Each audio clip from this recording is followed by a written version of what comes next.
We begin with a prologue where a narration tells us about the events of 100 years ago, when the skies had split apart and allowed certain dungeons to appear. These dungeons would give rise to all kinds of dragons and monsters that would come to plague the earth. These overpowered beings could not be slayed by normal weapons, and humanity's only hope rested within a few selected people. These people were able to awaken their supernatural abilities at the same time the dungeons had opened up. Known as Awakeners, these new heroes proved to be the difference as they managed to save the world from the army of monsters. Humanity began to stabilize, and then certain Awakeners were hired as hunters so that they could focus only on hunting down monsters. This was the way of life for decades, but eventually there turns out to be an excess supply of hunters. People were able to use their wealth to become artificial Awakeners, and this meant that anyone could turn from an average Joe to a hunky hunter. It eventually leads to a massive influx of people who want to become hunters, and things start to get out of control. That's when the government decides to step in, and they announce the Pro Hunter exam in order to screen the candidates hoping to become hunters. Since the selection process has become difficult, it leads to the founding of various institutions who train average people to become good enough to pass the Pro Hunter exams. This ends up becoming a huge business, and these institutions earn the name Hunter Academies. Now we move on to an epic battle between a giant dragon and a boy warrior named Kim Seo-jun. The dragon unleashes its most powerful moves upon our hero, but he easily avoids them and proceeds to attack the dragon with his magical spear. In the middle of the battle, Seo-jun wonders why it's so important to attend an academy in order to become a hunter. The dragon doesn't care about this, so it brings out its ultimate dragon breath as a finisher move.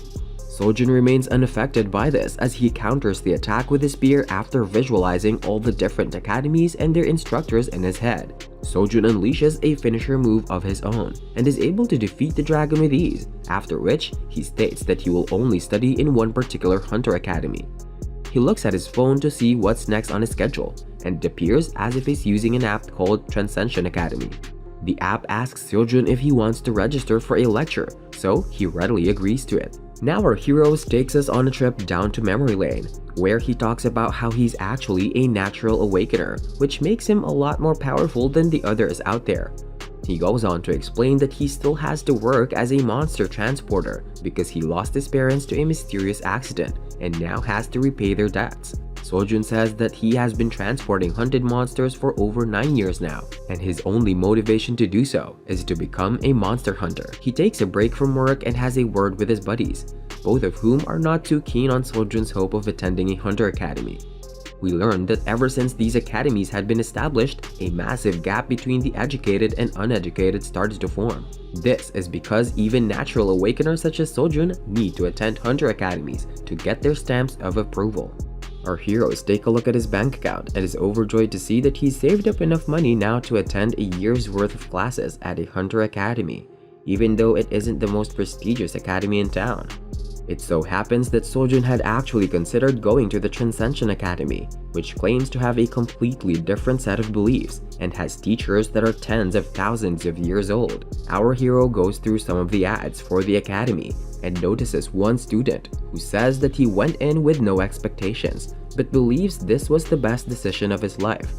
He actually has to push through a lot of student testimonials and other ads, so he believes that this is just a shady academy, hoping to gain students through these suspicious ads. Seo-jun's also skeptical after noticing the names of the teachers working there, such as Hercules. However, he gets interested when he sees a monkey teacher called Heaven's Great Sage. Seo-jun decides to check him out, and the monkey teacher reveals that his real name is Sun. Our hero watches one of Sun's video clips, where he primarily talks about how important movement is in a fight. Sun goes on to transform into a more vicious warrior, and shows off an impeccable set of skills that amazes Seo-jun. He can't believe his eyes because he thinks that this must be some kind of CGI trick. However, he can't help but press on the register button once it appears for Sun's class. Unfortunately, Seo-jun is told that he can't do this just yet because he's not a member at the Transcension Academy. He opts to become one, and then the system calculates how much his registration fees are going to be. After a suspenseful moment, the amount is $40,000, along with lecture fees, which are separate. As expected, Seo-jun forgets about it, thinking that this is nothing more than a scam. Back at work, he's asked which academy he's going to enroll in, and he mentions the Arc Hunter Academy, which is a more affordable option. Sojun believes that the teachers over there are actually good, so his work buddies wish him all the best.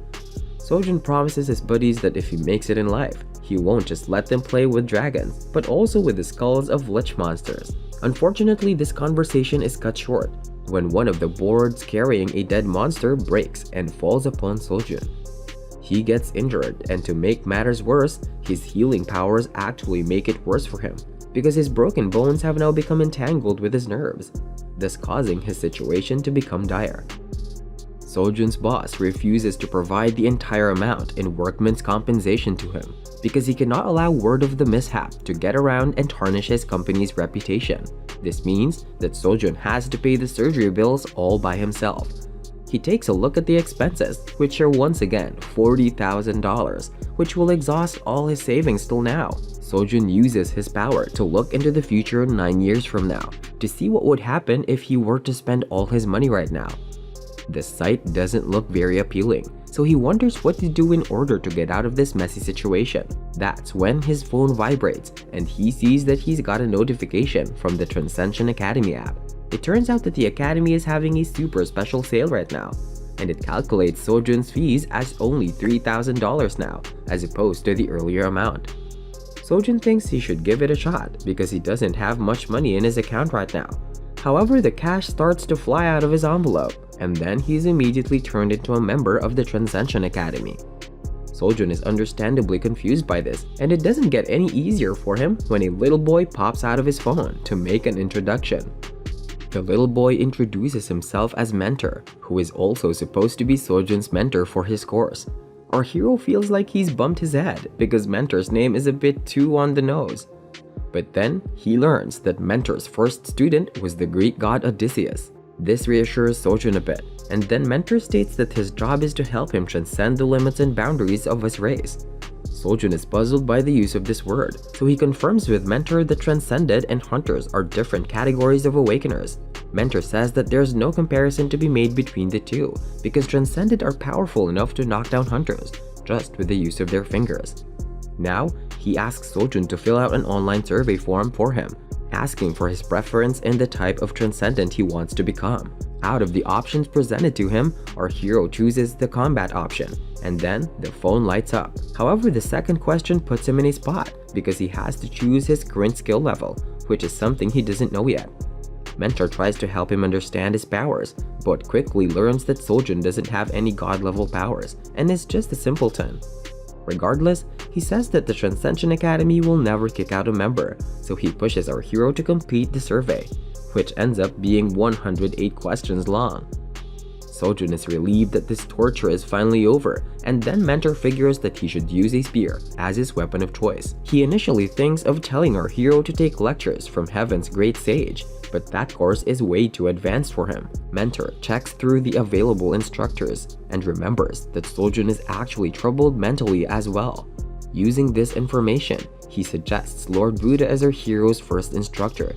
This is obviously a big deal for Sojun, but Mentor reassures him that this is a necessary course for him. The prize at stake is an unwavering heart, which will be needed for him to overcome his other transcension fields. Now, Mentor tells Sojun to take the lecture so that he can come back after analyzing his profile a bit further. Our hero figures he should take the lesson now, but Lord Buddha's teachings are a bit too intense for his liking. Sojun falls into an endless pit of wisdom, and it seems to do wonders for his body as he's able to recover from his condition in just a single week.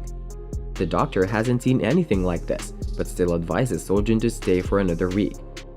This isn't a problem for our hero, because Buddhist classes have already helped him to such an extent. Now Sojun starts a class by a teacher named Chiron, who is training people about metamorphosis. Chiron is shown to be a centaur with the body of a horse and the face of a man. Sojun is well aware that Chiron is also a teacher of every Greek hero in mythology. He takes it easy at first, but is scolded by Chiron for being lazy. Sojun falls off the bed and then he's given a daily task, which is to complete various exercises. The difficulty of this task is a bit too high for him, so Sojun decides to skip the next lecture for now, hoping to come back to this activity later. However, he can't proceed to the lecture without completing his previous task, and he wonders how the app is able to detect how much exercise he's completed. Our hero also learns that his course is currently on a free trial, which is going to expire in 83 days, so he needs to hurry up and absorb as much information as he can before he runs out of time. He's shown to have only completed 1.3% of the Buddha course, so he loses confidence and says it's going to take a while to achieve the Wandering Heart. Instead, he figures he should exercise, just like Chiron had mentioned. He's able to get done with his routine with ease because he's been carrying dead monsters for 9 years now. However, it turns out that the app is only counting the exercises that require proper form, so he's forced to complete the routine the right way.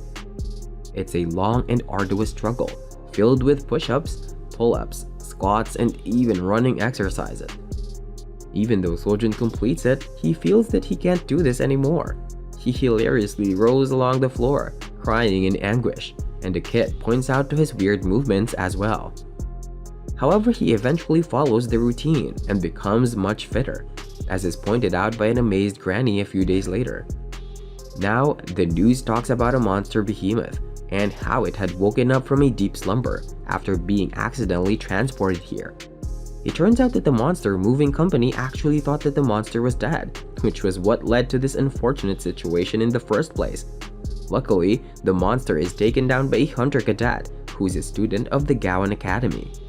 The granny is glad to see that there are hunters taking care of the people, and she hopes for Sojun to also become one of them. He's happy to hear this, but then a grumpy man from behind taunts our hero and tells him to give up on his dream because it isn't going to happen. He continues by saying that Sojun isn't even a cadet yet, and he's just wasting his time on all the training because it's not easy to become a pro hunter, like how it used to be decades ago. The granny has an argument with this grumpy man and says that he shouldn't be so rude, but he remains adamant that he's only offering advice to Sojun. However, our hero scolds him for being such a pessimist and walks away feeling enraged. The grumpy man is upset because he considers himself to be Sojun's senior, but he doesn't really care about that angle. Instead, he stays confident that he can become a pro hunter because he can feel the effects of the Transcension Academy taking place. Feeling motivated, he goes out for a jog and reaffirms that he's going to become a hunter. At the same time, a woman laments that she hates being a hunter while fighting an army of demonic monsters. She takes them on with her sword and takes all of them down with ease, but complains because hunters like her don't have the assistance they need, and they are still required to pay their bills. She ends the battle by striking a pose and stating that she's going to be annoyed to death. While also standing on top of the monster army she's just destroyed.